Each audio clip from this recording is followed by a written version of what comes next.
Boom. Welcome to 3D for Beginners, Twitch streaming and Imagery Trends Week on Adobe Live. If you missed any of the previous streams, then please you can view the replays on Behance or YouTube. Check out illustrators, designers, and composers use everything Adobe has to offer, including Photoshop, Illustrator, and my favorite, Adobe Fresco. Plus, don't miss out on our curated selection of past Illustrator Daily Creative Challenges every day this week at 11:30 Pacific, right before this stream. Tune in and challenge yourself with a new prompt each day. Hello, I am DTM, aka Delta Tango Mike, and today we have the amazingly talented Kyle Jamison, who will create a Peter Tarka-inspired scene using simple 3D techniques in the Adobe Substance Suite. Welcome, Kyle. Tell us more about what you will show us today. Hey, Daniel.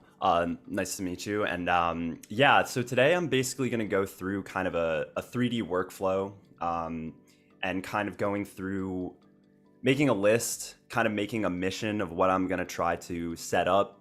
And I really think that the process should be broken down in terms of, starting with assets, starting with an inspiration, because I think that with these types of projects, if you don't kind of have like a good foundation, I think that it can kind of, take too long, not really get anywhere. And that's generally how I've matured with some of these projects. This is my Behance. And yeah, how I generally started too was getting into 3D. I got into After Effects after college during an internship. And I saw a coworker using Cinema 4D. Okay. And I was fascinated with it. And I've always kind of had an inkling in it to it. I was into it in high school a little bit as well. And I think that type of like procedural workflow, that's kind of becoming very prominent in the realm where kind of the art directing can be changed fast if you give get feedback. It's kind of at a click of the button per se if you can change the assets that you're working with instead of kind of starting from ground zero. So if you want me to kind of, I can get into the brief that I have. That's generally how I start my projects. Awesome. Yes, please do. And you mentioned that the way you started is always a little chaotic in the beginning, and that's where I am. So I'm here to learn. Share with us. Yeah. So, these past months, I've actually gotten a little bit into. If you've ever heard of like Virgil Abloh, he started a brand called Off-White. He worked at like Louis Vuitton. He was into architecture, and I've also been looking at this guy called Peter Tarka. Right. Who's a very prominent 3D designer. He's worked with a lot of great companies, and he kind of has this like simplistic shape language that I think is great to start as a beginner because it doesn't require too much, like crazy modeling skills. And I think like with 3D, it can kind of be a little intimidating. But when you kind of use and you start to kind of understand the ecosystem in the Substance Suite, you can not only like work in different softwares, but you can make changes in different areas, and they all kind of, I guess, speak to one another. You can easily like export things to one another as well. Yeah, so these are an example of Virgil's work as well, where he's a designer, and I think he's really fascinating too because he studied architecture, and you can see like these kind of wireframe chairs and this like I'm gonna actually try to make something like this like rock table, which is perfect to do in a Substance Designer, which was intimidating for me for a bit, and then I'm also pretty into like Japan, so I thought that would be a cool kind of subject color scheme idea to focus on with this. And I think kind of having those three different inspirations for me can kind of produce something that's different and doesn't maybe look exactly like the thing that you're inspired by. And in terms of composition too, I think that these are a great starting point. You kind of have some like radial array looking shapes. You have some like discs. You have things that have like holes in it. It almost kind of looks like a story. Like I noticed with this actually alludes to like, to me at least, it alludes to like a human figure. Like this is the body and then that like this is the head Right, sitting in the chair, which I thought was kind of fascinating to do something with shapes and angles like that. And just to go a little more over, like I try to have some quotes with this. Less is more, God is in the details, which was from a teacher of Virgil Abloh's, and just kind of some quotes, some inspiration, some shading ideas, and kind of I think a really good way to start with some of this stuff too is to kind of limit yourself in terms of like a shape language, which is what I'm going to kind of stick with. So yeah, I can jump into a sampler here, or excuse me, stager, where basically this is where you kind of take all of your 3D assets and then start, creating your composition, right? So generally speaking, I want to start with a plane, and you simply just click a plane. Let's say, I think another really elementary thing when you get into 3D software is, right, like you're like, oh, how do I rotate? Well, you can hold Alt, and then let's say you get like way over here, right, but you actually want to focus on your plane. You press F, which is awesome. It's actually used a lot in any type of Substance software, right? So I'm going to open Substance 3D Designer, which has the textures. Basically, you can do procedural stuff in here, right? So this I prepped, and I think I'm going to actually do for these tables, right? These like wireframe tables, I've actually made a chair asset. And so you can, go into here and then go to import 3D model, go to your assets, which I've already modeled. And let's say, hey, I want to import this Muji chair, which is a brand. And it kind of looks like a chair. It's kind of interesting. I think the form of it's interesting. And then I've also modeled a wireframe table, because like I said, I wanted to make this table, and I'm also going to try to add this rock texture right here. And so in Designer, it's a little overwhelming at first. And so to make a new graph, you click this button, you go to metallic roughness. All of these settings are pretty good to go. And then you click new. And I think if you're getting into 3D, you kind of have to understand these base things, right? So you have like a diffuse map here. You have a normal map, which is kind of faking depth and making things kind of have extrusions, right? So like if you have a basketball, for example, it has kind of it has a texture to it, right? It's not just a complete flat surface, because you want to have your hand grip onto it. That is what a normal map imitates to some degree, and it's used a ton in video games.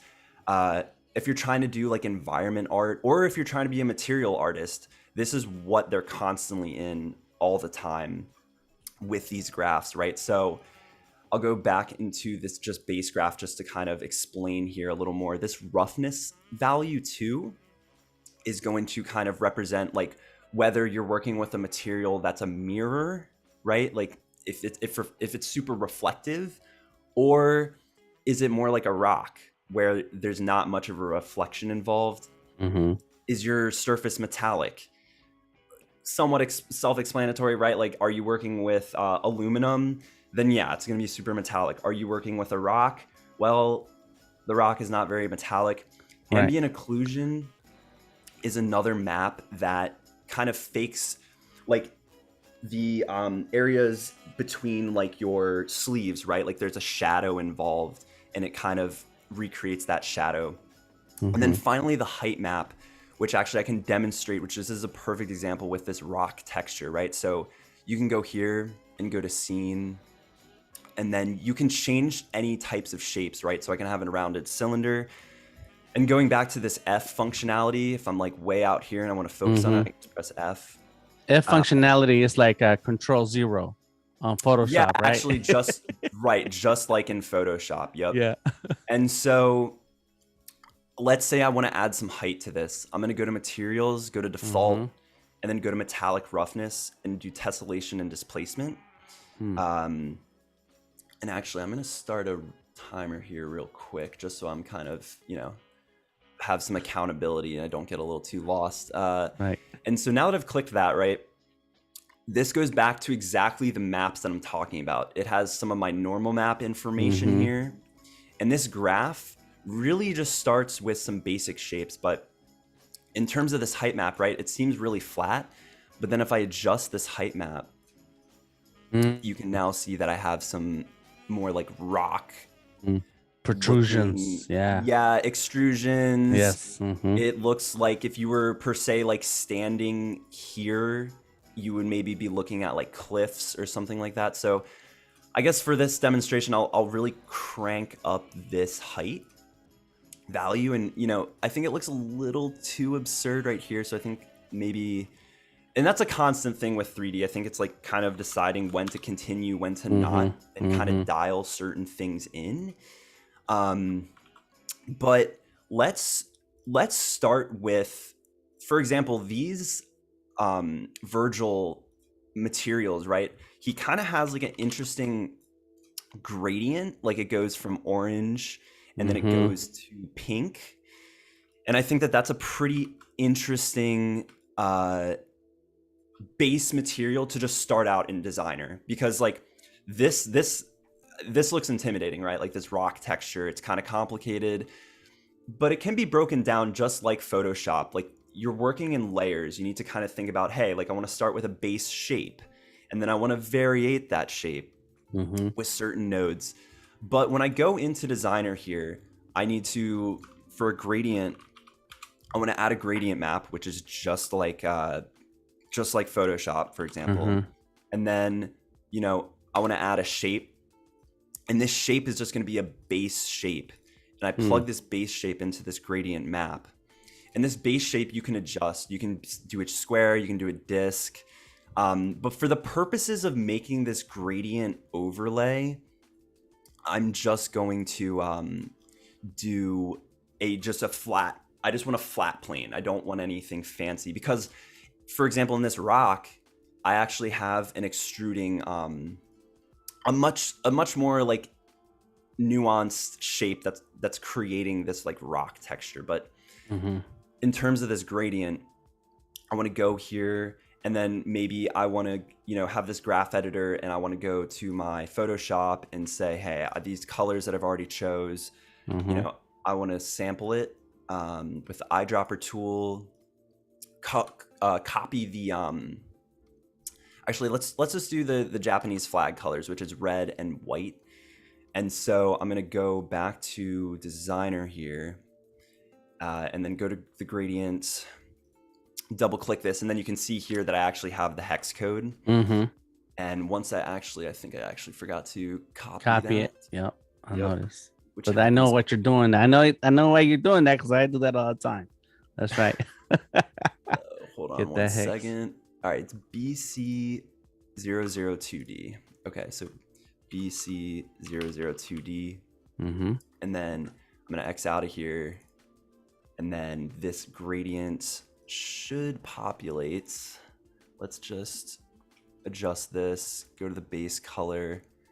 And then, so for example, I might come back to this because I need to figure out why that's not populating. Maybe it's because that's plugged into there. Possibly. But so this shape, right, like it's just a blend layer. It's basically, if you've used Photoshop, you should have some type of thoughts of like, okay, I want to add some noise to this base shape. Okay, there you go. Oh. So I have this type of noise effect and I adjust this red and I'm like, hey, I want to clamp this. Maybe I want more red. And then so I'm basically just mixing this. I'm mixing a white shape with this Perlin noise.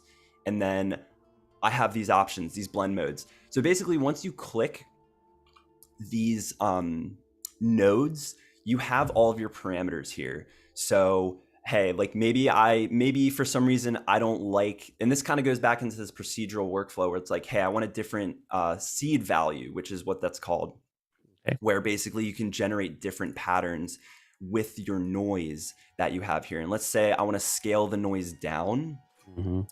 clicking this Perlin noise. Let's go to 3.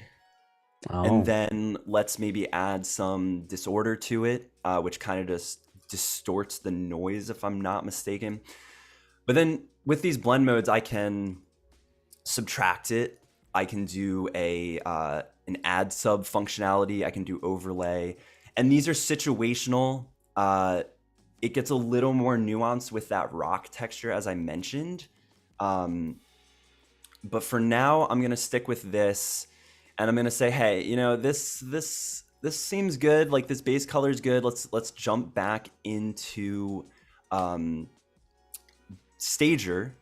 And in order to export this, I'm going to actually just do a quick save here and say gradients. And so, like I said, with these apps, you can kind of jump around, right? So I click this SBS, go to here, and then right here, I can send it to different types of Substance softwares. Mm-hmm. So Sampler actually is another great area, I think, to start, because it's like Designer, but it already has a lot of it done for you. You can also do like some photographs. Like, you could take a picture of rocks in the real world, and then in Sampler you can project the you can basically make a 3D texture out of it. So Nice. I'm gonna go to here and export to Sampler, and if that doesn't work at this moment, I can just kind of say, hey, like, let's go back to Designer, and then let's try to export it to Stager. And there you go, actually. So it exported to Stager. Mm-hmm. And you can now see that if I just adjust this really quick, you can kind of see it on here. Maybe I'll just put it on this chair just to demonstrate it. Nice. So, mm-hmm. You know, wow. It's just kind of like this, you have to kind of be a little fearless in terms of, hey, like, I can learn these apps and then jump around different apps. But let's start kind of, I'll get back into Designer. I kind of want to block my scene out. So you can just see there that I just added a camera. Mm-hmm. And just with like Designer, right? Like I said, if you click these nodes, you have all of your parameters right here. So in Stager, I can go here and then be like, hey, I want to have my output size, which is perfect. I want to have a 1920 by 1080 image by the end of this. Maybe I want to adjust the focal length of my camera. I kind of like 70 millimeters. You can then get a little more nuanced with some depth of field, which I think I'm going to adjust at the end of this. But I want to have, just like in the reference, I want to have, he kind of has like an isometric shot here. Like you can see that he almost has like an environment, like a cube. So like he has these walls, he has this plane, and then, you know, he has this other wall here. So I think working with that type of idea is interesting. So I'm going to jump out of my camera here by just selecting, and this is just like a Photoshop, like all of your layers, all of your objects are all here. I can group them. So I can say, hey, like maybe I want my architectural, like industrial design stuff here. So let's just call this like, let's just call it furniture. And then let's actually, I also like to think of my 3D scenes too, of like, where would you be? Like, are you in a house? Are you like outside? Are you looking, like, is there a tree around? Because that could also then maybe influence the light, for example. Like this environment is where you kind of add a thing called an HDRI, which has like light information. So I think I'm going to start doing the environment just to kind of build it out real quick. So let's say I want to have this type of wall. You can see it's a little massive. So I'm going to actually scale it down by like 0.1. Actually, you can clamp it. So I want to do 0.1. Press F, right? See right there, actually, I was like all the way here and I'm like, wait, where did all my stuff go? Just press F. And then you can actually see too, when you, let's say like I was moving it and I actually want it to be at the edge. I want it to be exactly at the edge. When you move in Stager, it'll actually highlight, it'll prompt you to be like, hey, you've reached the edge. Because in 3D, that's a huge part of it, right? Like you have vertices, you have a point here, you have an edge, and then you have a face. Those are some kind of key concepts in whatever 3D app you're really using.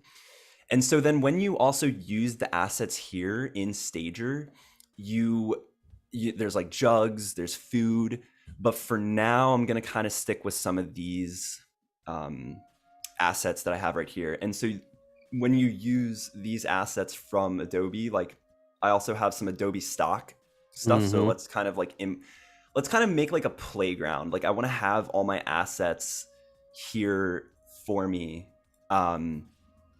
so that I can, and actually when you do these Adobe stocks, it's all kind of packaged for you, right? Like it's already put in a group. Okay. And I think for now, I'm going to import a little more. So I'm going to go File, and then I'm going to import. And I think you can actually import oh, no, you cannot. You can. So I'm just going to actually just import a few of these, right? So I'm going to do File. Nice. I'm going to import. Cool. And those are from Adobe Stock. You downloaded those for free? Yes, correct. Nice. There also are some textures and shaders that I also downloaded that I'm going to also be introducing here. I also want to have it seem like, maybe this is kind of alluding to like a kitchen or like a living room, these images. So I also want to have some assets like these bowls. So I'm going to turn this off, and I have kind of these Japanese bowls, for example. And to go actually into the a few more of these assets, right? So I'm going to go here. I'm going to go to my assets. I'm going to go to my designer files. And these are actually downloaded from Stock as well. So Japanese porcelain, which is perfect for this, right? So I literally just say, drag and drop.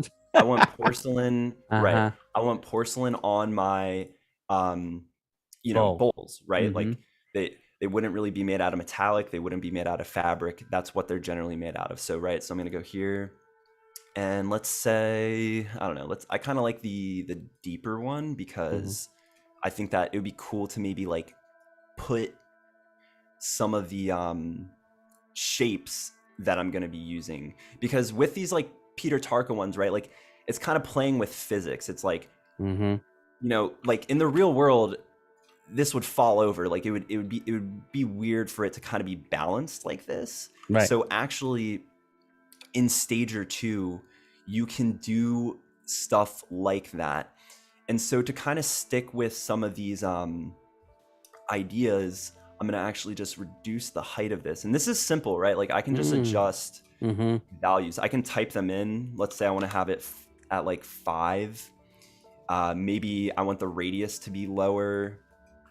And another thing I'm kind of having kind of qualms with is the this bowl is way too big. It's not to scale. So maybe let's say a bowl is like, I think that's another thing too to think about with 3D, right? Like this bowl is gonna be smaller than my chair, for example, right? So it actually seems like it's a pretty good value, and maybe I just need to actually crank up the size of my environments, and then maybe I need to adjust my size of my other assets. So this chair, for example, right? You have your size right here, and it doesn't. You would never sit on a chair that's 2.5 centimeters. Right. That's preposterous. So let's crank it up. Let's say like 10. Let's even go bigger. There you go. And actually, because I have this grouped, you can see that it's scaling up both of my assets here. So, all right, this looks a little better. I think the scales still could maybe be adjusted. I'm gonna just really go to like 50. I'm gonna crank this back up to here, and let's do like 250.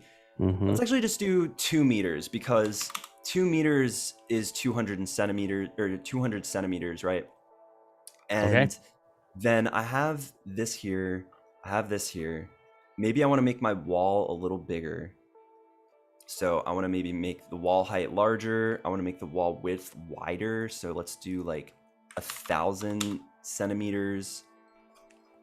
And I think this is actually a cool tool because this hole is a little representative of the, or the circle in here could be representative of the flag.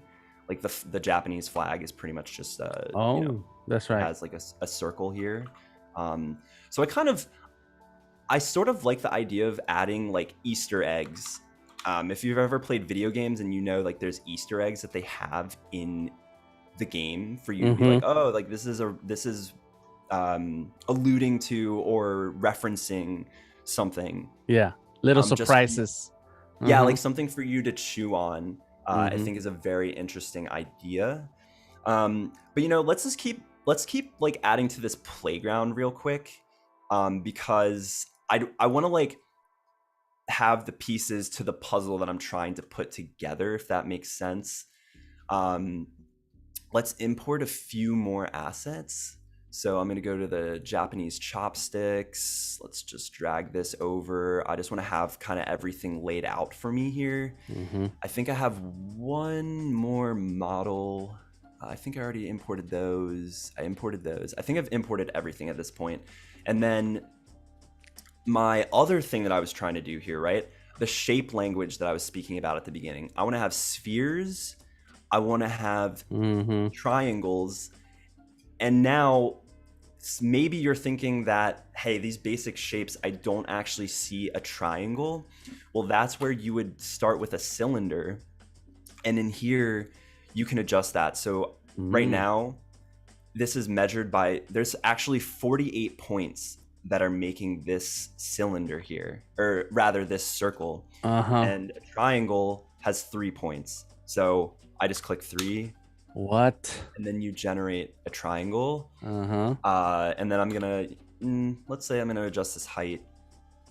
I think another interesting thing, let's go for that like Peter Tarka look here, where you have like a chair and you have this furniture balancing things. And then you kind of have all these like shapes stacked upon each other, and it's kind of like just like an interesting form experiment, I guess, would be like another way to think about it. So, you know, let's go with like this circle here. And actually, maybe I want a little more of a complicated circle, and that's where these assets are gonna come in a little bit. So I'm gonna go to these structures, these Adobe assets that I used. And I kind of like, this is also another maybe thought too with these folded shapes, is that like with Japan there's origami. That's what I was thinking about when I saw them. These, yeah, exactly. So I think that these shapes, I'm not going to use them throughout the whole thing, but I kind of want to have them because you can also see he has some kind of basic shapes, but then he also has some like, you know, like extruded, these look like they're extruded faces. Or for example, this has some cuts into it. So I'm going to go here and I'm going to choose, I actually like, and because this is circular, I like this look. And so I'm going to place this here and it's saying, hey, you've hit the plane, which I want to have it here. And I don't know, let's say I want to have, I think this triangle could be a cool little play on this like balancing act.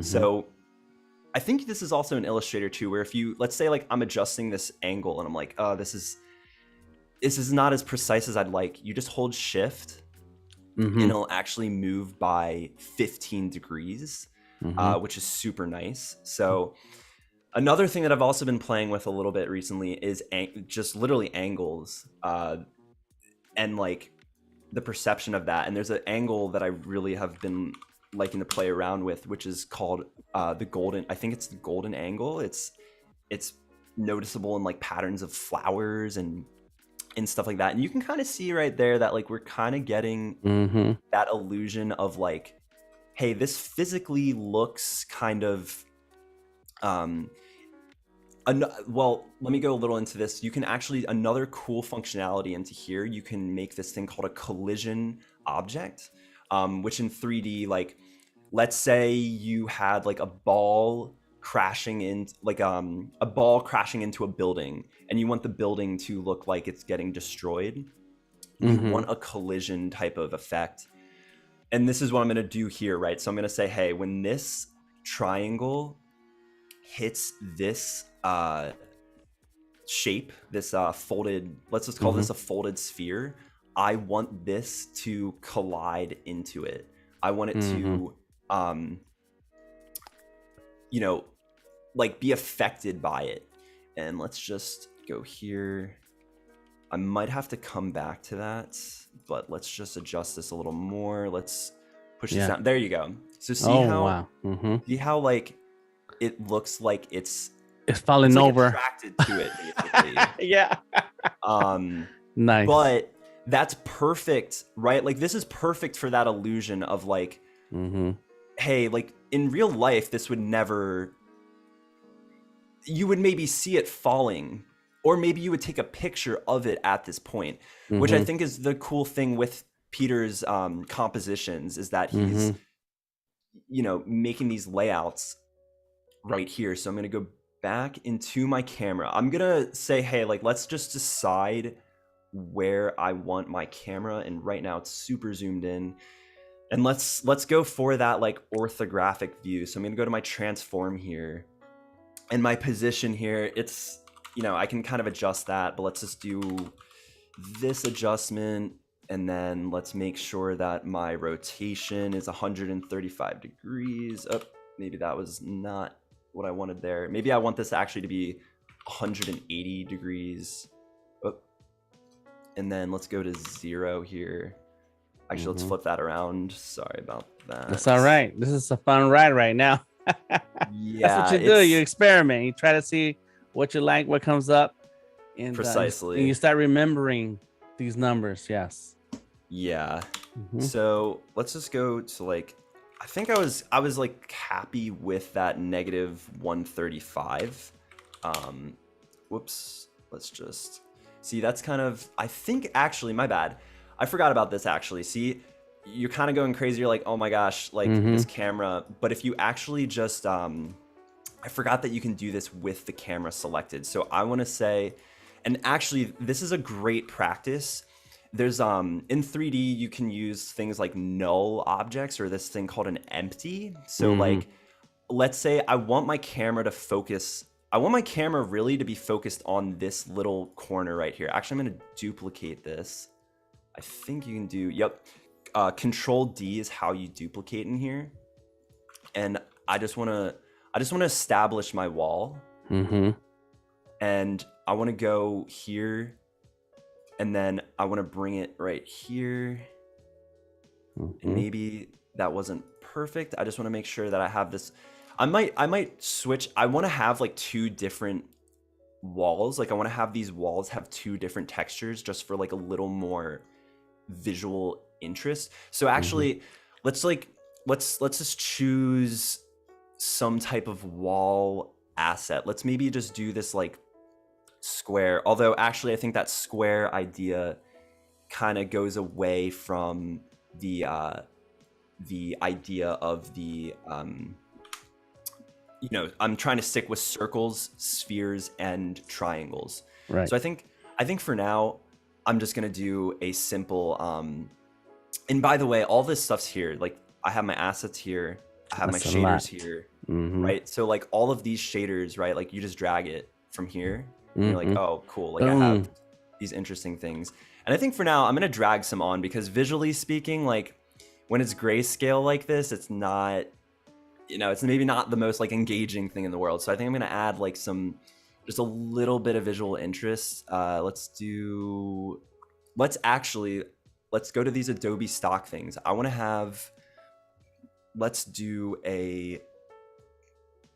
like this. I think that will be cool.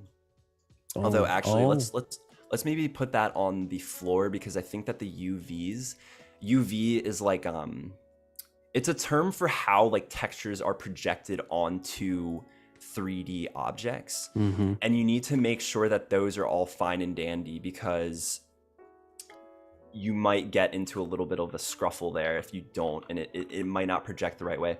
So let me just actually, I duplicated the plane. I think I'm gonna do the Japanese type of ceiling right here. And then let's bring this up. And I wanna actually make sure that it's perfect. I wanna say -100, 100, and 0. That's all good. And this is called sorry if I've kind of skipped over this. This is basically where you change and these are huge, like in animation in 3D, the scale and then the rotation. So I'm saying, hey, I want to adjust the scale. And actually right now I have the scale constrained. Like I just want to adjust this axis. I just want this axis to be lowered. So I'm going to do this. I'm going to hold shift. Oh, actually shift I think does what it does in Illustrator actually, where it constrains it. Nice. So I'm just saying, hey, like I want this scale, which actually seems to be the Z axis here. Oh no, sorry, it's the X axis. I want to have this be like, let's say like a wall, like in a building, if you're in like an office building, might be about like 3 or 4 meters high. So let's just go with 4. Bring that down, and okay, it seems like 40 is where it's about flush. So okay, so now I kind of have that look where I have I'm just kind of adjusting it to make sure that it's all fine. Oh, and I guess that's kind of very important for any type of thing that you're doing, is to make sure you save it. So like that's stream, right. that would have been absolutely devastating if this got because I've already imported all my models. I have a few like setups in here, so I just saved. It's Control S, just like any other type of software. Right. The wall. Let's go ahead. Let me interrupt you for 1 second. Yeah, go ahead. To give everyone a chance to know, if you're just joining us now, Kyle is taking us through the process of building your scene, arranging your geometry, applying textures, and setting up your camera across some 3D apps. And earlier there was a discussion in the chat about how the brain goes into hibernation or the brain shuts down whenever I see the nodes and graph in these programs. Thank you, Becca, for that. And I felt the same way. So yeah, like I mean, you can go from like this to me is like 0, right? Like all you've done here, right? And this is like the procedural way. You have to work with like nodes.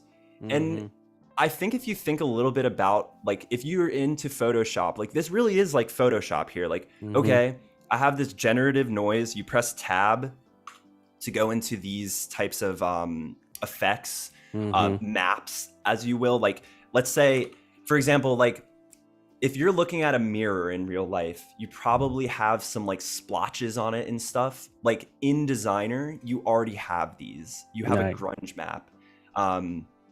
But I do understand that, like I think you have to get a little used to, you know, hey, like these wires and stuff. And like, I mean, especially once you start looking at like a graph that's like this, it's a little intimidating. But I think let's kind of stick with this gradient map.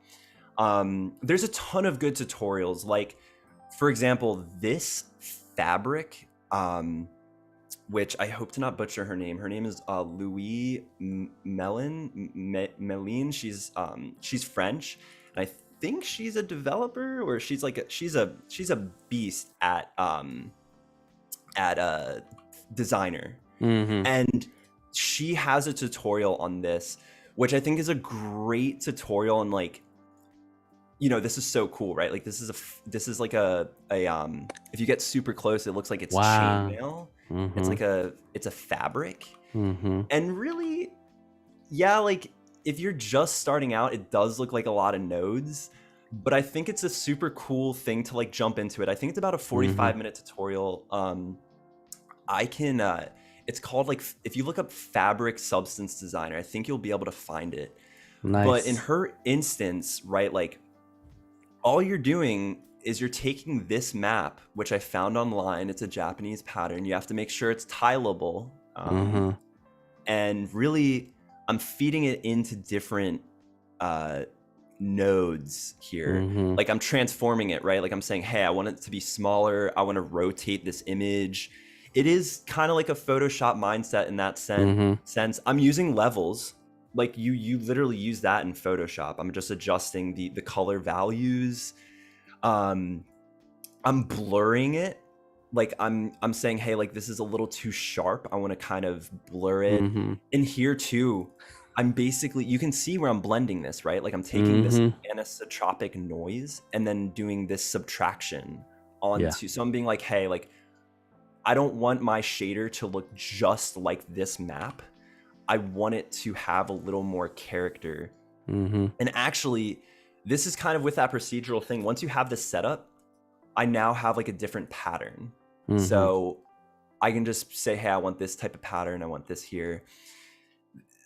I can get, like, I don't want to go too deep into this. The tutorial, I think, explains it a lot better. But this type of like fabric weave pattern, she sets up super nicely.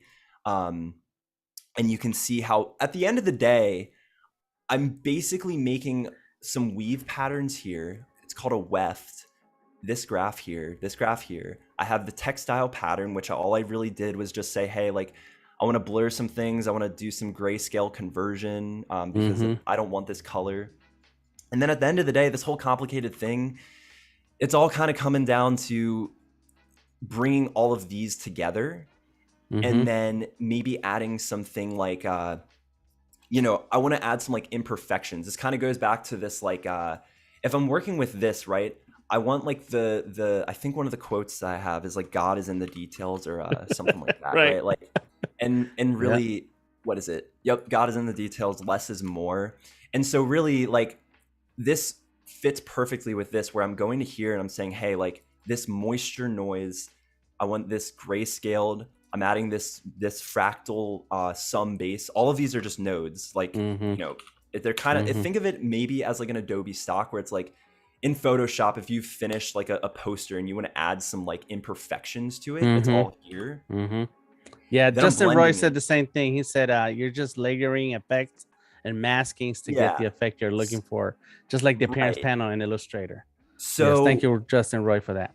And so like basically, and actually Sampler is perfect for this, right? Like Sampler actually is even easier than this, where I can just be like, you have all of that stuff in here actually. But like you have filters, right? So like you have these types of filters, like where you finish this, you're like, hey, I have this perfect chainmail looking texture, but in the real world, like maybe you've like been in a battle, or maybe it's been there for like 100 years. It's gonna have dust on it. It's gonna have like, it's gonna have some wear. Distress, kind of like adding the distress to a graphic so that it has like that real world. It's like adding displacement or something to your finished poster. Like you don't want it to be, you obviously don't want it to look bad, but you want it to have some like depth and interest to it. So actually, I think a thing that I was thinking about recently with this Peter Tarka thing, right? Like he has this cloud, he has this cloud looking thing here, and it's really just a plane. It looks, but the camera is actually set up perfectly to where it looks like it's an illusion. Like it looks like it's cut out of the box. And actually in my project, I want to go back to let's just close out of let's give Voodoo Val and Becca big ups. Thank you for the link. They did post a link in the chat. Of the tutorial. Yes, yeah, I don't know nice, how to pronounce that either. To me, that tutorial is gold, with like kind of seeing like, hey, you know, what can this do? Like, what is the super complicated stuff that it's capable of? I think that it's a great way to kind of get acquainted with it. Yes, it might be a little intimidating, but it's like a great texture. And I think another perfect thing to do with these designer tutorials is to like make it kind of your own. Like, I added this moisture to it. I added a different, I think she uses like a New England type of like chainmail looking thing, but here I'm going for like a Japan type of style. So I really wanted it to be my own, maybe adjust some of the values. And so when I go here, I'm going to actually go to this fabric and say, hey, I want this fabric to go to Stager. So I'm going to go to this exporter right here and double click. You have to actually be selected on here. I always kind of forget that. So then I've exported it to Stager and it should populate here. Yep, there you go. So actually, when you have it selected, so I had this plane selected, which is exactly what I want, right? Like I want a plane and I want the fabric texture to be projected onto this plane. And once you have it like set up in Stager, you can actually see here, and then I can adjust things, right? So I'm like, hey, I want this plane to be larger. I want it to be a little wider here, but I think for now, like you can do things, as I was mentioning before, you can adjust things in here, like the height map, which I might have to fiddle around with here, but you can maybe see some like intricacies with this height level. And I think actually because I don't have a height map like plugged into the material right now, but I think I do. There you go. Actually, you can see when I adjust this normal map, it gives an illusion of like depth because this is not actually going to be like a flat texture, if that makes any sense. So I'm gonna drag this down, and I want to actually yet again make sure that I'm hitting the bottom of the plane, or really the plane is just another word for the ground, the floor. Yeah, I see it.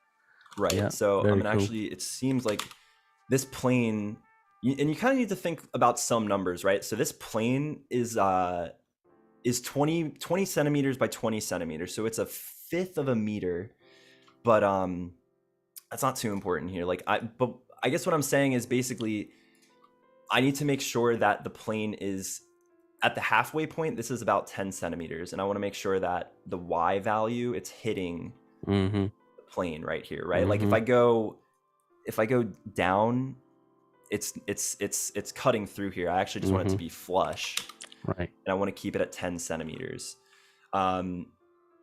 And yeah, so all right, so I've hit some things. I want to explain one other rabbit hole in Designer real quick that I've been getting a little bit into, and it's somewhat new. You can do some really cool things like you can do like procedural modeling in it, which I think is super fascinating. So something that is really cool in 3D is doing arrays. So I have this, I'm like the primitive 3D node. This is actually a super simple like setup. If you think nodes are like super crazy, all I did was add a new substance model graph, press tab, add a primitive 3D, and you have options, right? So let's continue with the sphere. I want a sphere, and then I want to have, maybe I want to have like a cube of multiple spheres. In here I have the array. So I want to have, let's do, I don't know, let's do 32 by 32 by 32. I have 32 duplications, but you're maybe asking yourself like, why don't I see that now? Well, it's because that I don't have this adjusted. Oh.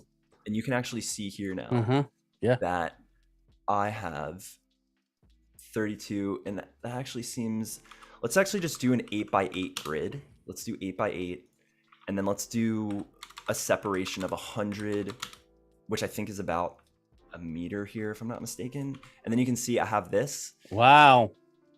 I like that. Okay. Yeah. So then, and then the cool thing, right? Like I'm saying in Stager, I'm importing and like putting textures and stuff onto this, right? Like it's not, I'm not modeling stuff. I'm not making the textures in here. I need Designer here. Okay. So Designer and Stager, you have them both together working at the same time, back and forth, back and forth. Yeah, you can't, you gotta be open to like embracing all of them. And the cool thing too, I think like once you start embracing them, you can kind of be like, oh, well, I don't now need to learn like a new shortcut. I can just I learned this in Stager. Well, now I can bring it to Designer. It kind of speaks like the same language. So I'm gonna actually, let's just say, let's save this. Let's do like sphere, like frame thing. I don't really have a good name for it right now, but then we're gonna go to here, and then I am going to double click it, and okay, there you go. Okay, you have to right click here, and I'm saying, hey, like I'm done with this. I think it looks cool. Maybe it's a little too much. Let's just do like a 4x4. And that's the cool thing too, right? Like if the art director, let's say I finally get this in here, which I'm about to do, they're like, for some reason there's too many spheres. Like I don't like it. It's too crazy. I don't have to like make it from scratch. All I literally do is just say, hey, like just click these different values, and then you'll have a different outcome. So let's save it. And then let's do send to Stager. And it's too big. You have to. So actually, and that makes sense though, because I had 4x4x4. So I have that on the X, Y, and Z axis. And then I have an offset of 100, 100, 100. And so when I send it to Stager, it's the biggest object that I have in the scene right now, which is no good. So I'm going to do 10 by 10 by 10. And there you go. That's right? It. So another thing I noticed is that the measurements, you have to keep in mind the measurements. You're using centimeters and meters and so on. And I like using inches, but you also want like the chair to be, if it's going to be one size, then everything has to be relative to what a normal chair size would be, right? So you keep changing those numbers to not just look good on screen, but to even make sense in 3D space. Absolutely, right. So like, I could import this sofa, for example, which I'm not going to use in my scene, but like this is a great thing to use. Like a lot of people in 3D apps will import like a human, and let's say like on average people are like 5 to 6 feet. Like it's a great reference to be like, oh, hey, like this is way too big. Like this makes no sense. Right. So in hindsight, I should have actually imported this a little earlier. So I'm like, okay, well, it looks like these things are a little small for my liking. So I'm going to actually adjust the floor. Does the computer run slower, or does the program struggle if some of these elements are bigger? Or real big in size? No, like yes and no. So that's actually dependent on the amount of vertices that you have, right? Like, so this object right here, this wireframe thing. Whoops, hold on, kind of lost my floor there for a second.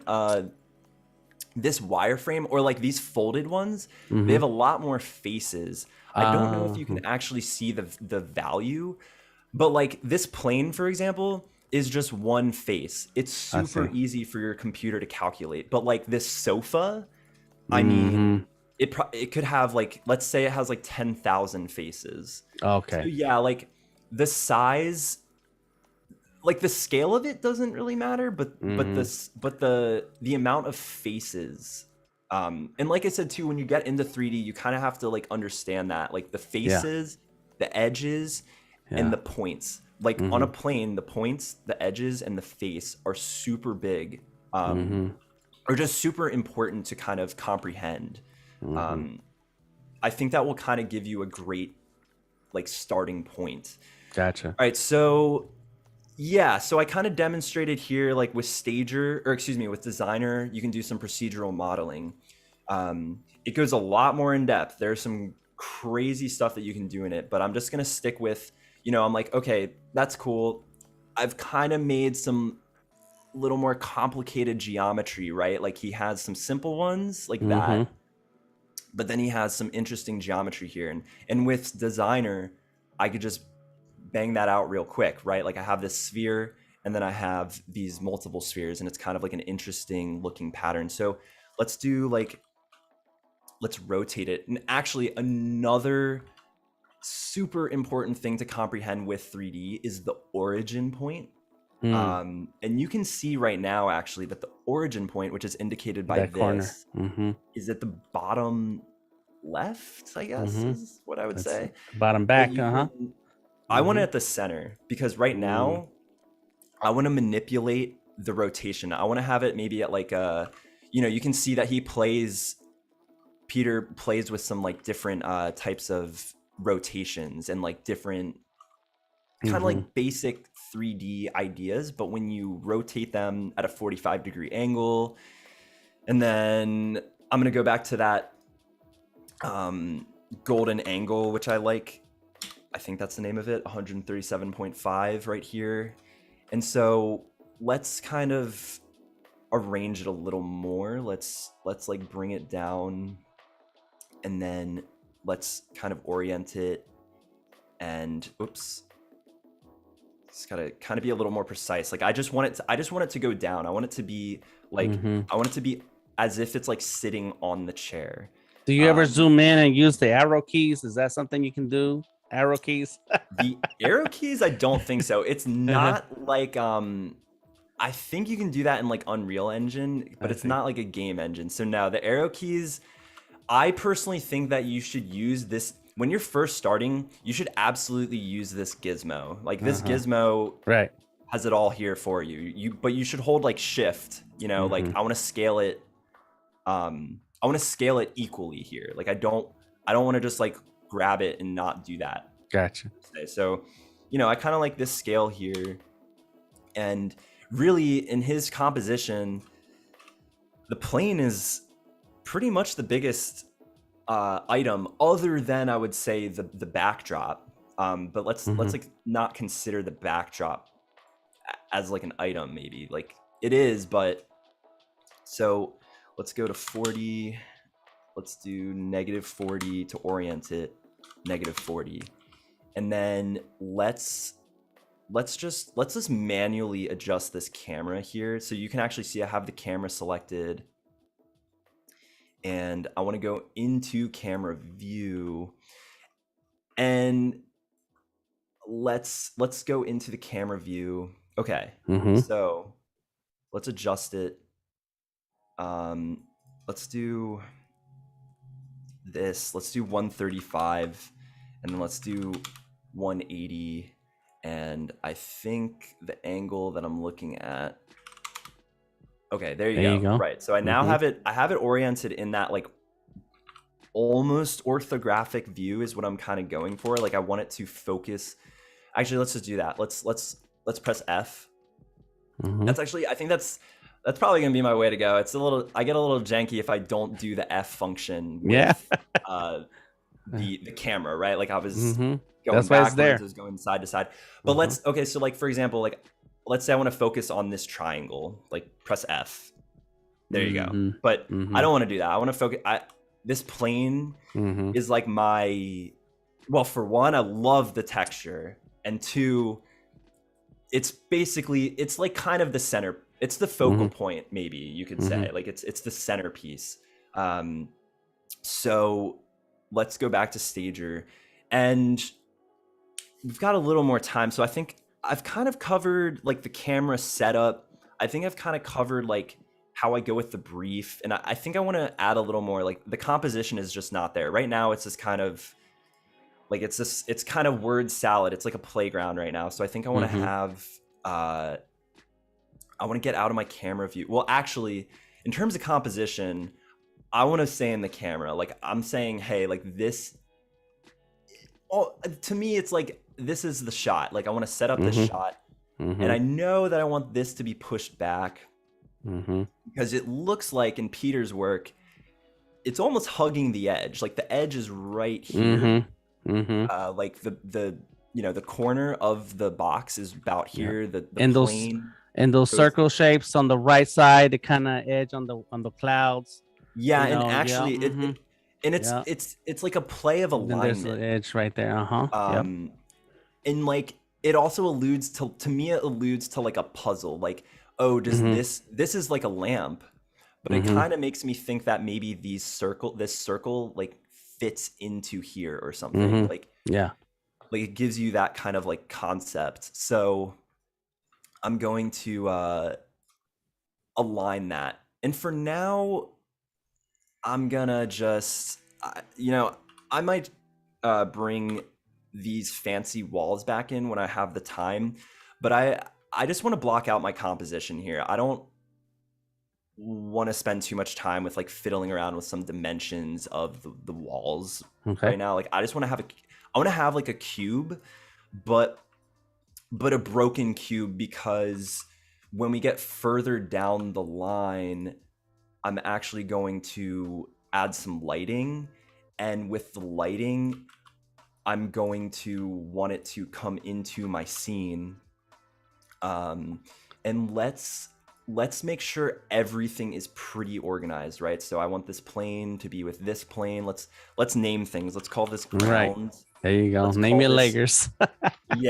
yeah, but I think overall, I think there's an interesting fine line of being organized. Like I could label all of this myself, but like, in terms of like time management, I think being organized is good to some extent. Like there's a middle ground of like spending too much time organizing, right? Like right. you really want to be focusing on the important things, which organization is important.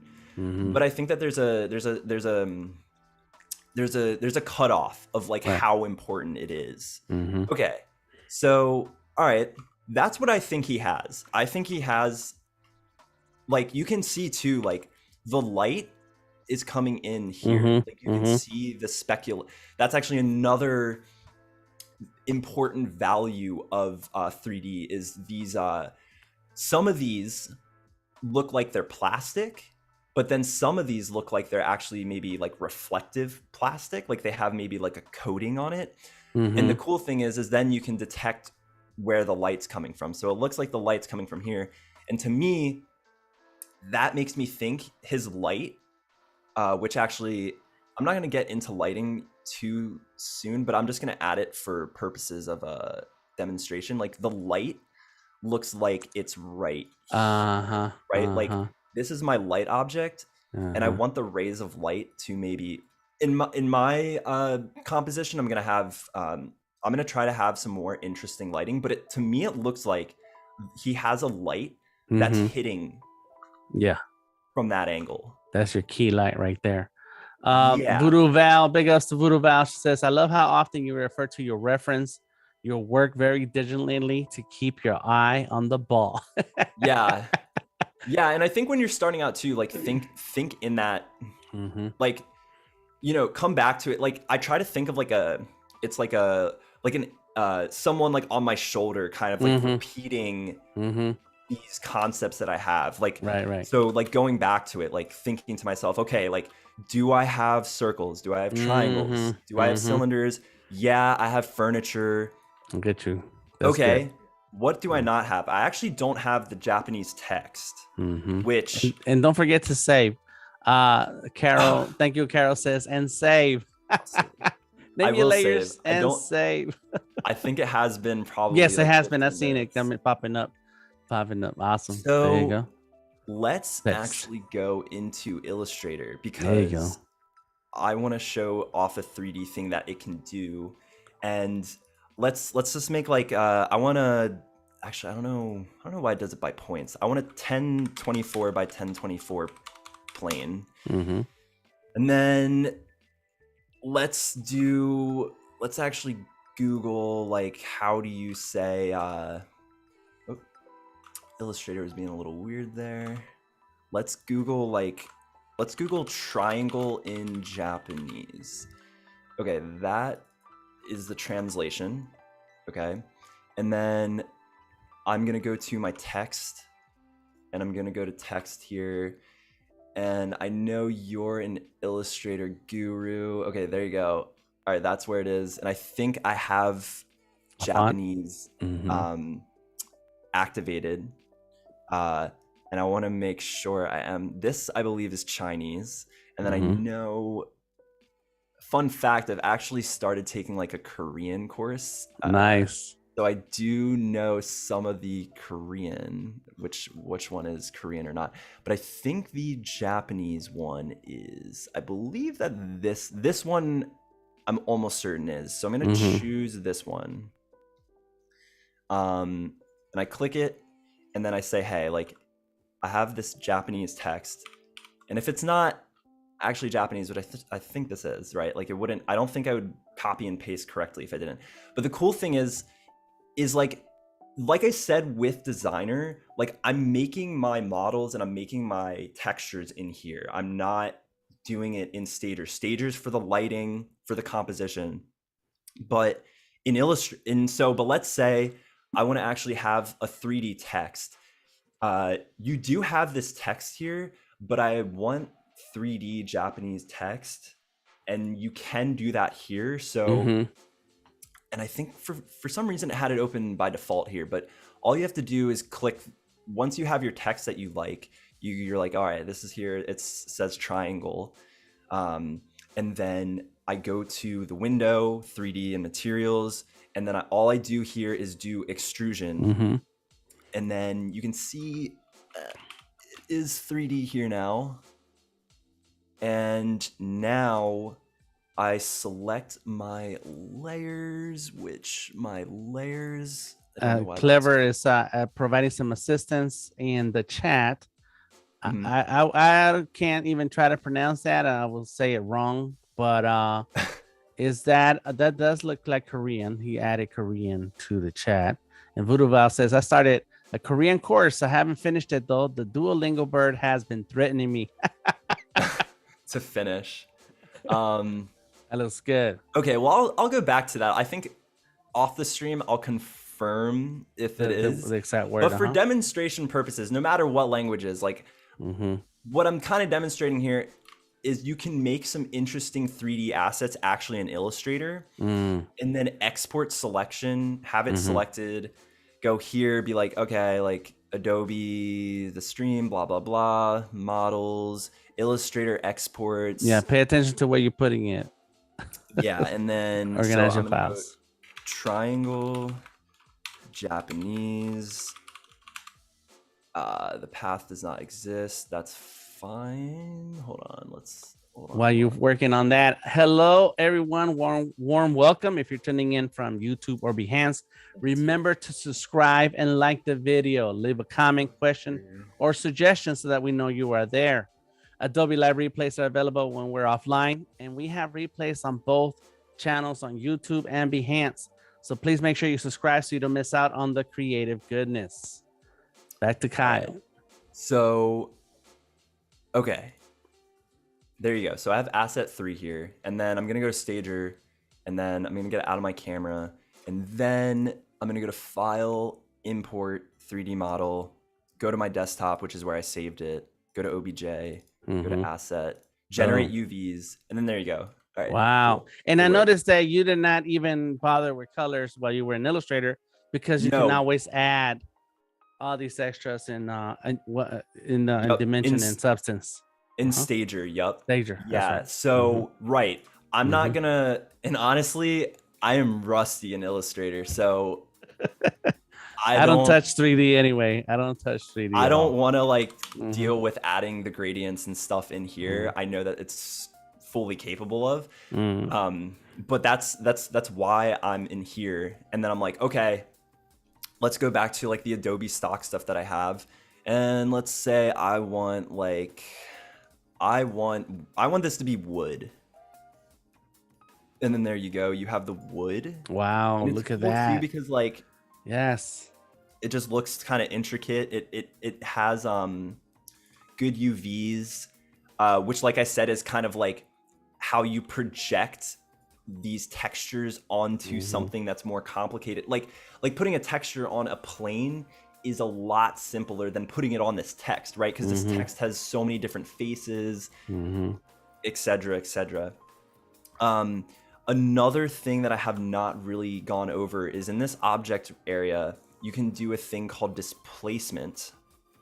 And in real life, like, wood is not generally, and actually I'm just gonna save this just so like things are generally, let's like, okay, let's call this like font playground, just so I'm making sure like everything's gonna be running pretty smooth. Because once, like, if let's say I was rendering out the final image and you have a bunch of apps open, it's gonna be slower, but I digress.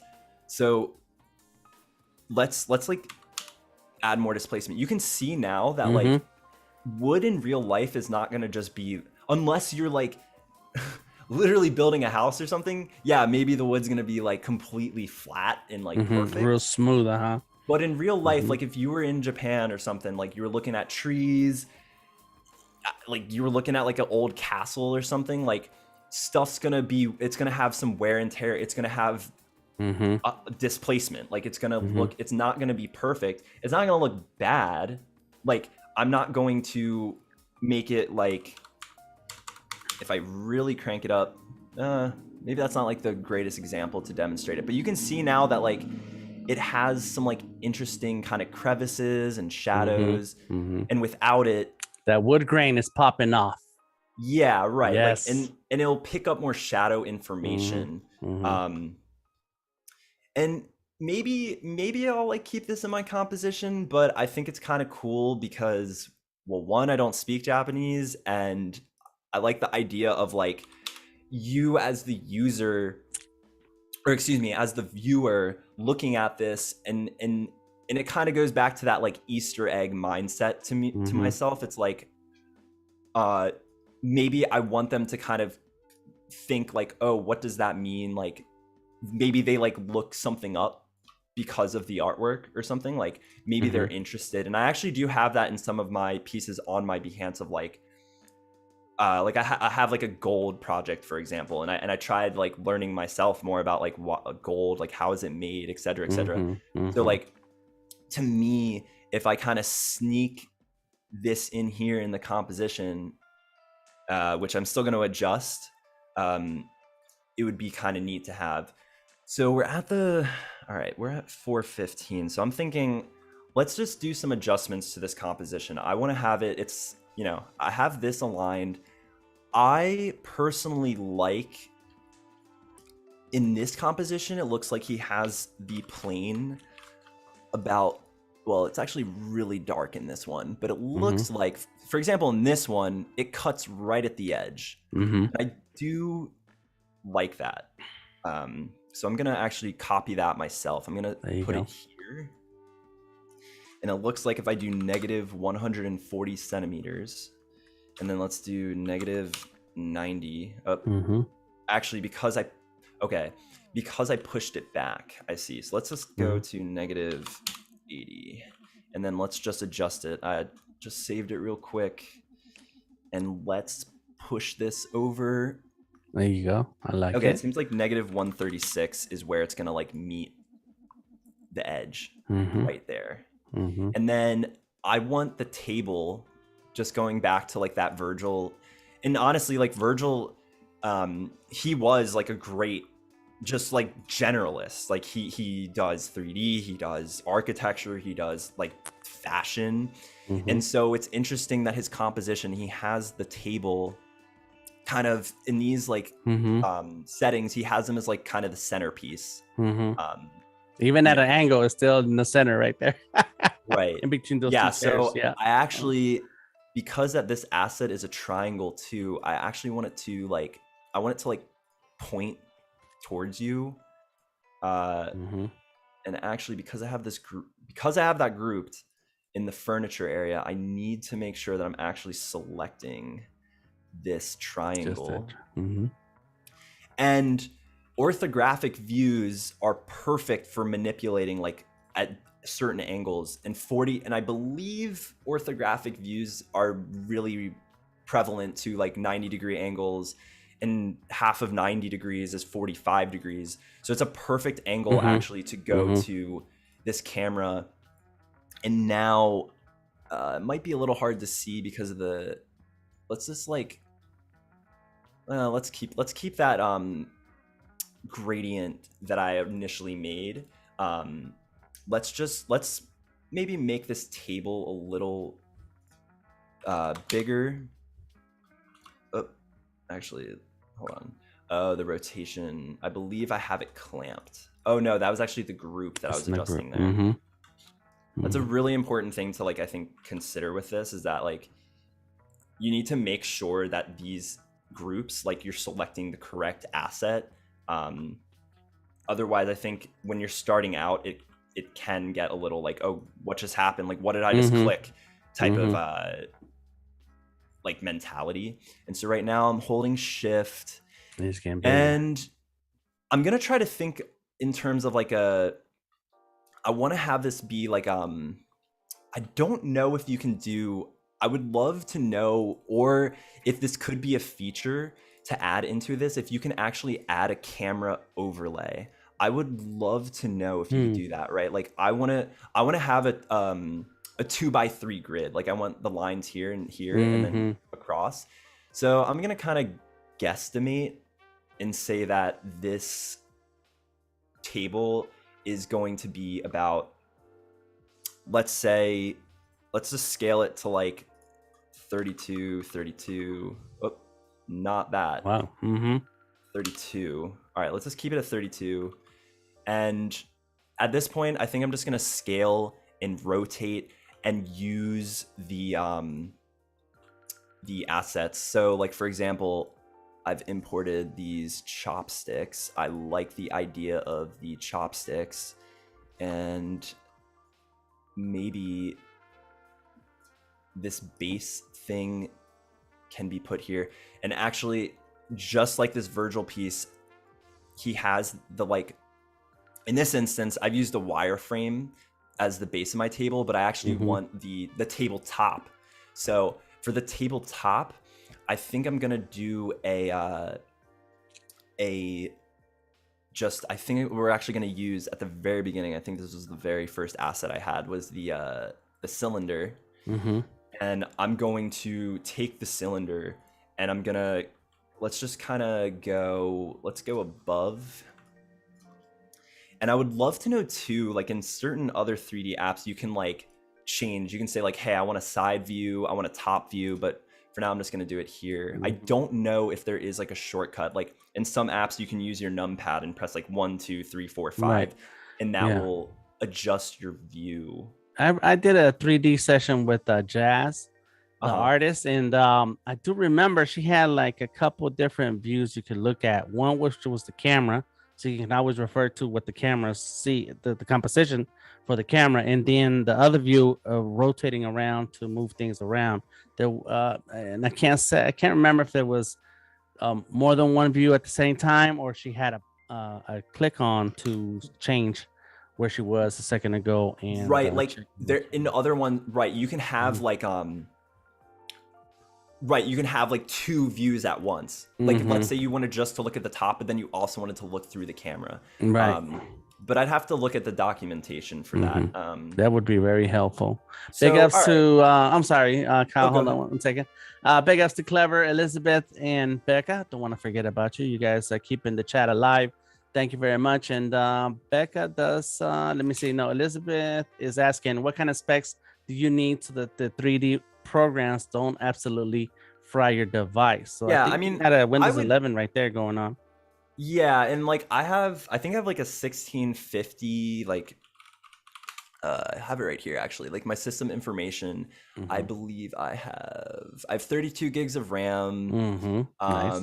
That, like, there's different instances. I have a good processor, but yeah, like you don't need like a 3090. Like if you're doing really intense stuff like fluid simulations, like let's say you're trying to make like an ocean, or like there's a project that I'm working on where like you're having like chocolate poured down onto like I forgot the name of that, like European chocolate that has nuts in it, that like extrude out, and it comes in that like gold wrapper.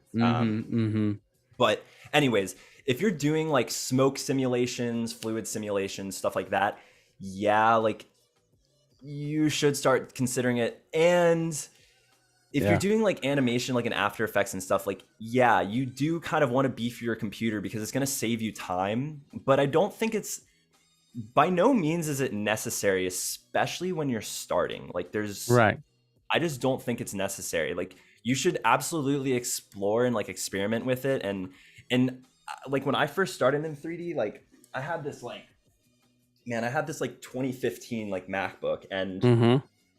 some of the renders like you could just do, if it takes a while during the day, like you could just do overnight. Uh-huh. Uh-huh. So Start where you are. Start with what yeah, you got right now. it's definitely a marketing Uh-huh. like Nvidia, like they want you to buy like the 3090s, but is it Right. necessary to start like right Mm-hmm. then? Like no, I think you can just start on like a laptop. Mm-hmm. Mm-hmm. I just built, my friend helped me build this computer like in November of last year, and Nice. so like it's not, yeah, it's and I've been doing it for like probably 8 years or so. So it's like, you know, I Yeah. don't fall under that like, oh my gosh, like I need it now. Right. Yeah. Yeah. Okay, Take your time. so Start where you are and build from there. Eventually, you'll understand the shortcomings of the devices yeah, that you have, so that you know what to get and what will work for you, not necessarily what Kyle has, yeah, unless you it's want to build it yourself. by no means is it necessary. Yeah, I Right. totally agree with that. So, Gotcha. all right, so I'm just gonna like, so I'm actually gonna flip it around, right? And actually, one of Virgil's, I highly recommend watching some of his like talks. They're like, if you're into design and stuff, and like maybe you feel like you're stuck in like a bubble, or like you maybe want to branch out, like he's the epitome of doing that. And one of his sayings is like, I think he was talking about like a Nike shoe that he was working on, and he says he tries to change things like 3%.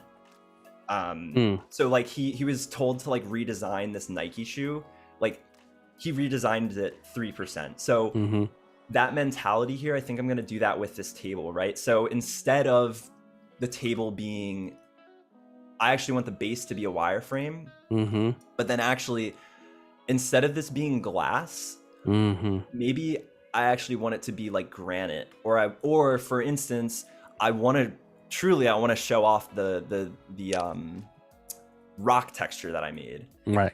And I'm just going to quickly go over this rock texture. Like this rock texture really comes down to just a basic shape, which is going to be my rock.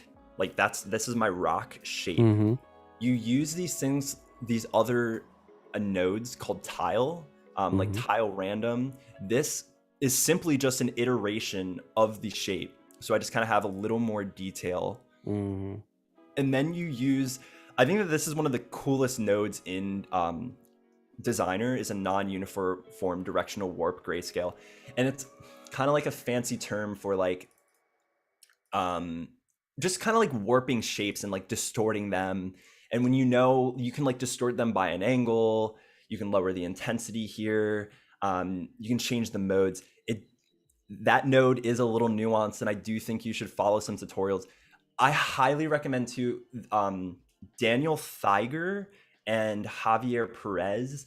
Those are the goats. Those are the like best people, I think, to dive into like rocks, or like Mm-hmm. just really grasping the power of Designer. This reminds me of the when back in the day there was a big trend for bevel and I just forgot the other word. Not extrude. Any case, there was those effects in Photoshop that you would sit there and play around and get those angles, get those shades Yeah, like on 2D objects. Mm-hmm. yeah, like this, Mm-hmm. because you have the view too. Like you're Mm-hmm. literally seeing your Mm-hmm. 2D shape, and then you see the 3D one here. But like you do have bevel. You have a bevel Mm-hmm. node here. Mm-hmm. Um, Yeah, and that's what that reminds me. So it is through little by little you can now understand that and start using it to your advantage. yeah, That's awesome. and so I mean, El overall, I'm boss. Yeah. basically, yeah, I'm basically starting with the shape, Mm-hmm. making some variation, adding some interesting layering effects, which actually this layering effect is literally from a Daniel Theiger video, where he kind of like he adds layers to the rock. Mm-hmm. Mm-hmm. But really, it's like I'm just blending this in. I'm adding a little more variation. Like I'm like, okay, Maybe I want to adjust the level. I want to do a histogram range, which like changes your grayscale values. And then I'm just blending that all in. I'm doing the exact same thing actually that I did right here with the fabric. I'm adding, I don't want this is rock too, right? Like with fabric, yeah, it's a little more perfect. Like it's a little more pretty, but like with a rock, I want it to be weathered. I want it to look like it's gone through rain, storms, like, and less symmetric, no symmetry. You want it to have, like I want to have cracks. Which you can easily do in Substance Sampler. Like you can literally just choose. Actually, let me just demonstrate that, because I do think that like Sampler is a great starting point to kind of just think about like shapes and like adding things, right? So like let's say let's go to like this car paint, but let's say I want the car paint to have like cracks, and I want it to look a little like, this looks too perfect, like maybe this looks like a brand new car. And realistically, like cars actually, this is a great example. Like you can add corrosion, which really these nodes here are actually just really maybe complicated. Like I could, for example, take this setup here and then just make this a substance sampler, like I guess input would be the word that I'm looking for here. I see. Yeah. And so like I can add cracks. Maybe this will be actually, yeah, there you go. Yeah. So like instead of you could do this in Designer, but it takes a lot more kind of like nuanced and experience. And that's why Sampler, I feel like, is a really cool way to just be like, okay, I just want to add some like cool effects really quickly. You can throw in dirt, as I mentioned. Like maybe I think this dirt is way too dirty. Yeah, it's very dirty. And you literally have, oh, there you go, as with like all the substance stuff, you have all of the adjustments here, like they're all on the right. And so I think like once you start working with all of it, it all kind of your mouse movements and all your like your behaviors start kind of acting the same. So you do start picking up a lot more once you're starting. And there you go, like erosion. Like let's say this is a rusty, like beat up car, like you can change the size. That's actually another cool thing too, that is a cool detail, is that the erosion here is actually being added. It's being to the added, cracks, like right, yeah, which I believe physically makes sense. Like it would manifest there, right. But yeah, Reverb Mike says nice bowling ball, don't forget the finger holes. That almost looked like a bowling. Oh, my bad. I was mostly just kind of demonstrating like this. Yeah, I do agree. Like Designer is a little more nitty gritty, and it's a little more nuanced, and it looks a little more scary. But it's the same idea. It's super powerful. But I do think Sampler, if you're just like literally getting started, I think the best things to do is to get into Sampler and start watching either that Louis tutorial, as well as like some of those Daniel Theiger, Javier Perez. Those are just absolutely incredible tutorials. Like it's insane what they make. So for now, let's go back to Stager. Let's export this, and let's say, okay, let's go to here and go to Stager. And actually, I want to make sure I'm selected on my table, and then, oh, cool. Okay, so then I have my wood that I imported here, but let's go to Designer and then export to Stager. Hopefully this works. Yup, it does work. Nice. So you can now see that like I now have that rock texture, and it might look a little weird because all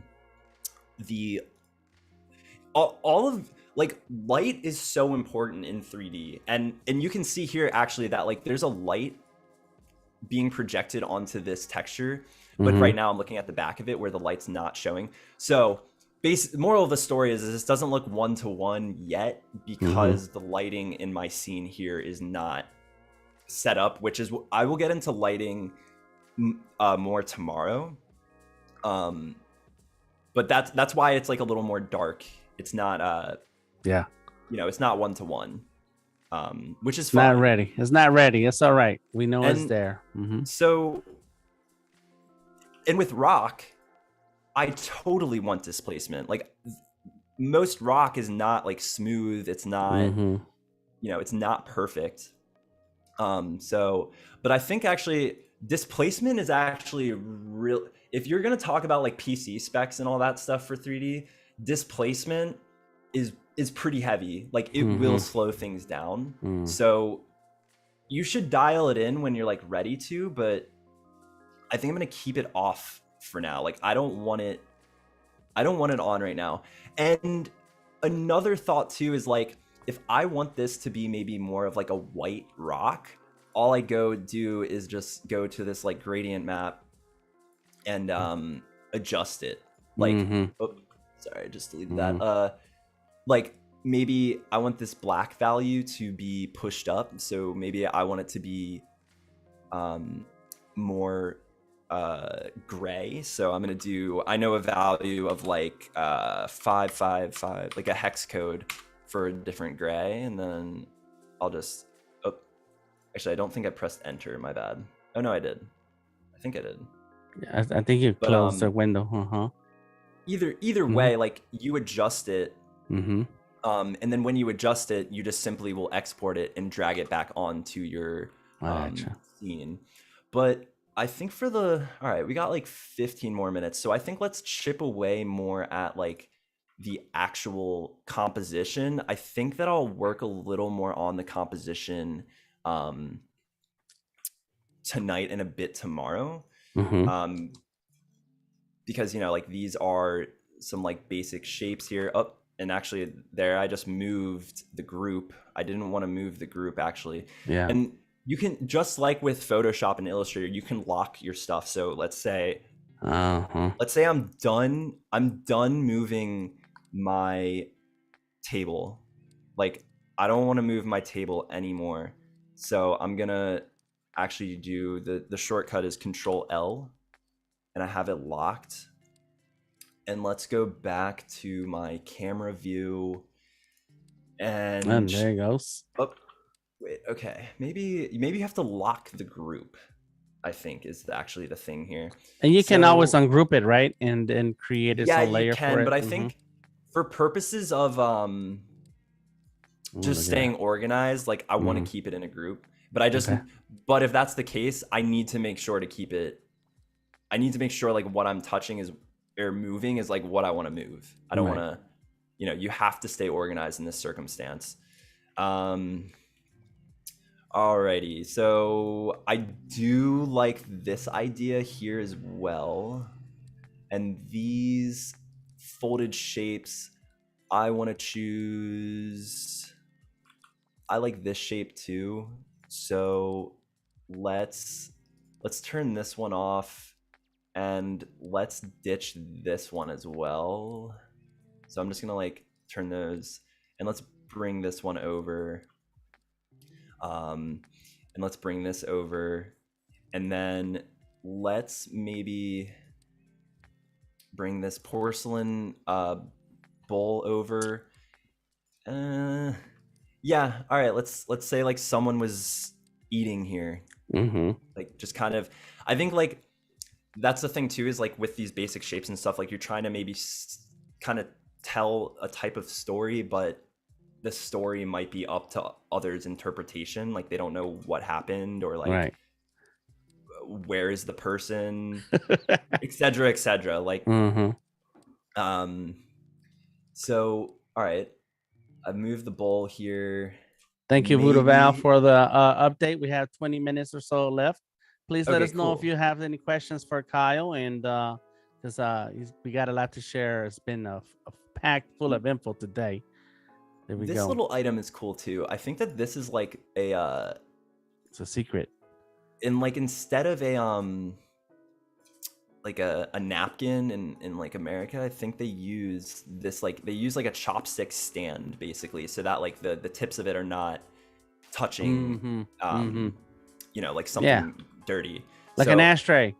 Yeah, to some extent. So all right, I want this to be on the table. Mm-hmm.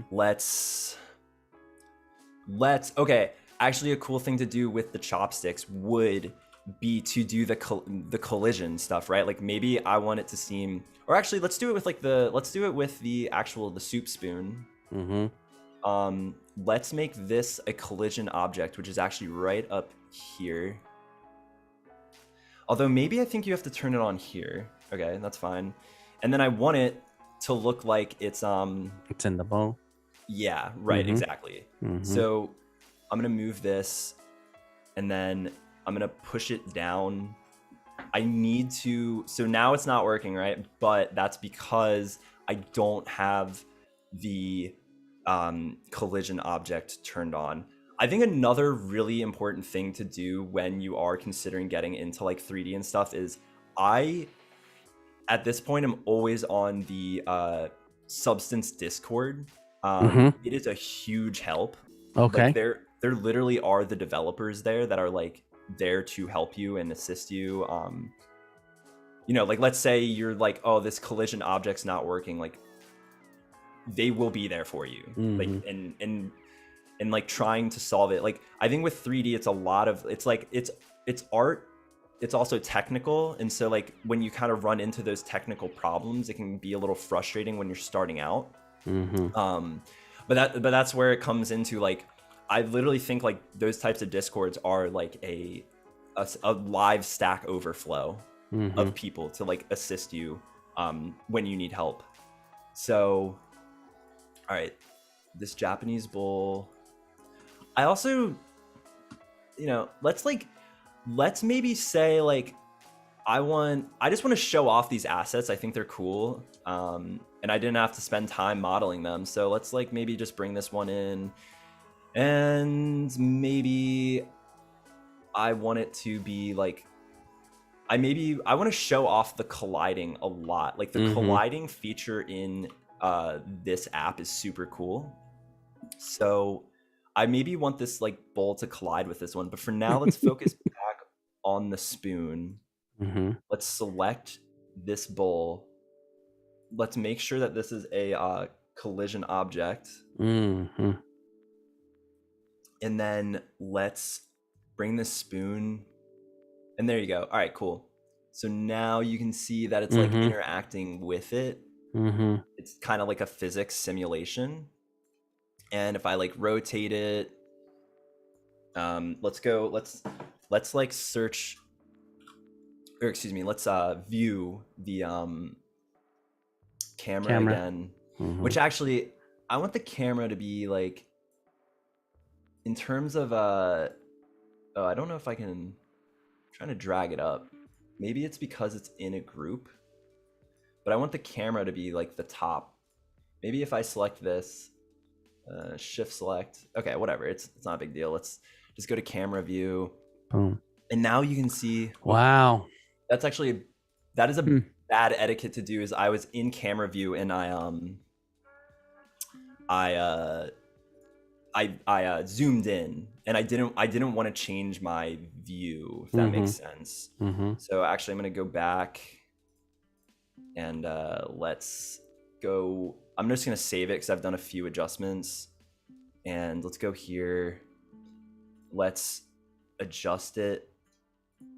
I think I was more like there, or actually the focal point, it was the background was lining up to that wall corner. Yeah. Right. So I think actually this should actually align perfectly if I do 136. Yeah, that's like about right. Okay, so we're back to where we are. I want to actually, I think to avoid that zooming in, right, there you go. Okay, that is a great practice. If I'm like, okay, I'm happy where my camera is, I don't want to, my instinct was to zoom in because I like wanted to show that I have the spoon here. But I keep it locked because I am happy where my camera is, and I'm happy where this plane is. So let's keep arranging. Let's say like, okay, the table's in the center, just like this. And it looks like in these compositions, the seats, or like, which I have a seat modeled, the seats like on the right or on the left I think I'm gonna, because he has it on the right in my composition, let's keep it on the left, which I already Mm-hmm. have. Mm-hmm. And move it. Let's like move it over here, and let's get out of camera view.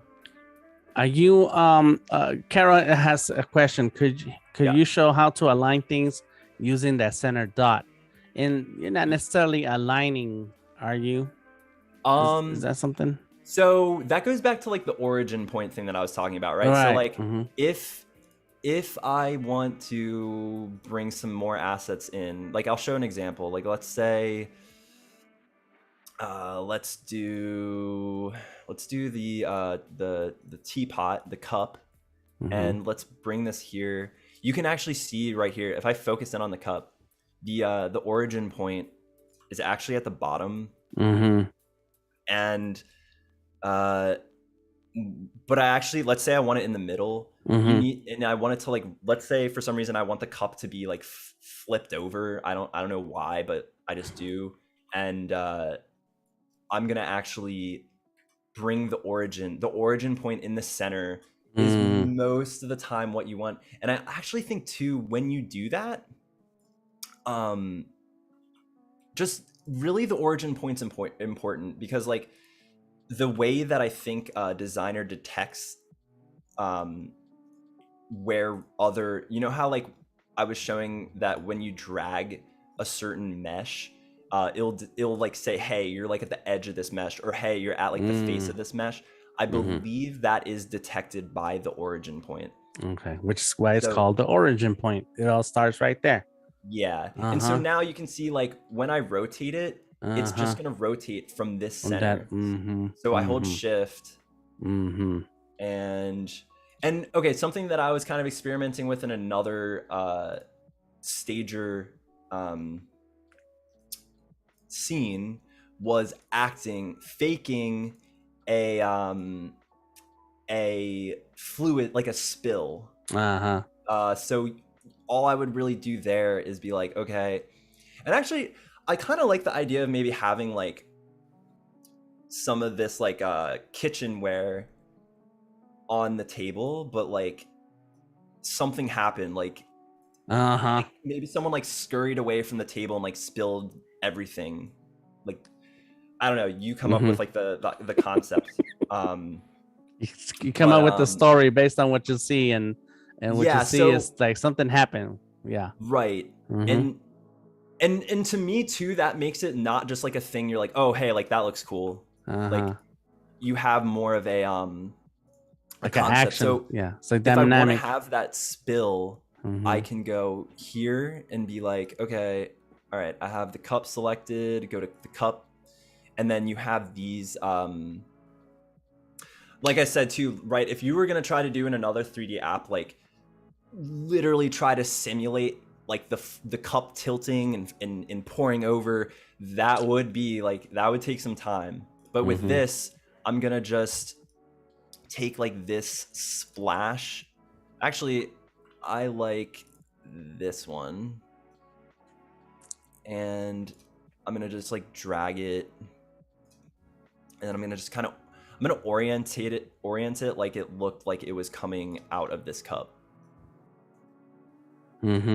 So like you maybe like smacked the cup, and now the water, which that was good. That was good. Oh my god. Yeah. So like just take. Then you're like, oh well, okay. Is there like a liquid material? There is. There's in some of these things here you have water. Yes. Voodoo Val says someone knocked it over with mind powers. And I think Voodoo Val says it means the force. Somebody did it with the force. Depending on like what shows you've been watching. Yeah, right. Like, so there you go. Like now you can see that like since water has like some translucency to it, you can now like see that with this material. I'm gonna actually do like one more thing. I'm gonna maybe choose like I want a porcelain material on the cup. I'm gonna probably change some of these materials. And yeah, like just keep adjusting this. I think I'm gonna just like keep choosing some more like shapes, um, and like make sure I'm like super happy with the composition. Uh, but yeah, now I would say one thing that I've done mostly to demonstrate designer and like some of the shading tools is like I would normally just try to do this whole all grayscale. Like I think it's better to do the shading after you've done the composition. Yeah. And so realistically, I think I would have focused like I kind of am throwing these on demonstrating like what these can do, but in a actual like production mentality, I think I would want to actually have the composition. Like if a client were to be like, hey, like I would send them the grayscale composition before I start doing the shading, because the shading is a lot of like iteration and saying like, oh, am I happy with this color, or am I happy with how reflective this is? Like there's a lot of it's a little distracting when you're looking at it too, because you start thinking in colors and stuff. And it's like in composition, like even when you're doing drawings and stuff, like you should be thinking more of like the silhouettes and like what's the contrast like so just kind of as like a disclaimer with that type of, I think that is the better like mindset to be having with that. Very cool. Clever says that rips tablecloth out, magic trick fail. And so what I get from here and what you were showing us from that Peter Tarka does, Peter Tarka is more like that's more of a still life kind of composition, and what you're going for is more of a dynamic moment in time in a moment where something was happening. Composition. Absolutely. And he does have some interesting ones where like maybe like it looks like a ball is like rolling up on like a like kind of like a kind of like a skateboard ramp or something like that. So yeah, I think it is like a very interesting, and I do think that like when you're getting into 3D, like this is a great like thing to just think of. Like stick with some like basic shapes, use some assets. Don't maybe get too into like modeling and stuff where like it's kind of maybe intimidating. I mean, like I showed too, but like with designer, you could just make this model, which might seem complicated to some, just like within like a few minutes. So yeah, like just keep adjusting, keep choosing some different assets. I want to keep adding some more like collision stuff, right? Like maybe I want the chopsticks to seem like they're also involved in the scene. Let's select these guys actually. Let's go here. Where is this?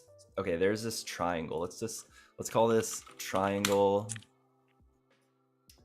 Oh, actually, and I want to keep that collision idea. Right. So yeah, I like that. That was cool.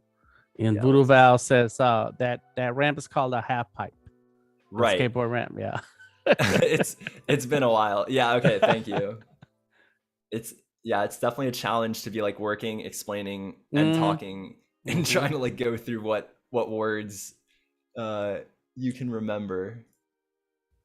So yeah, I'm gonna bring some more things over, like, and I think I'm just gonna do some just more like alignment. Maybe I think that it would be cool. I think I need something like, he kind of has everything pretty close, but I think I need something to like balance it out on the right side. Oh, not designer, sorry. And I think and it looks like in Peter's compositions, things are close together, and yeah, they're like tight knit, right? But it also but it could also be an illusion where once you look at it from a different angle, you see that it's spread out, you know. So it's hard to tell. Yeah, right, I totally agree. That's a very interesting takeaway. While you're working on that, I'm gonna remind everybody that to make sure to remember that Adobe Live replays are available when we're offline. And we have replays on both YouTube and Behance. So please make sure you subscribe so you don't miss out on the creative goodness. And tomorrow we'll be back for more 3D designs with Kyle Jamison. Today is only part 1. Tomorrow is part 2. Come back to see how Kyle will finish up the details by adding shading, lighting, cameras, and environments to finish off the scene. And you'll also want to see how Kyle finishes his project by creating a GIF in After Effects. We have a little over 5 minutes. So that's why I'm getting this in. Yeah. So, I mean, in the workflow generally is like, do the brief, get the composition, do some of the shading. We'll get into lighting tomorrow. And then once you're happy with it and once you're going to render it, which I might just take a screenshot of it and do some compositing at the end, because I think the render, I might have to render it at like a super low scale to actually have it like live.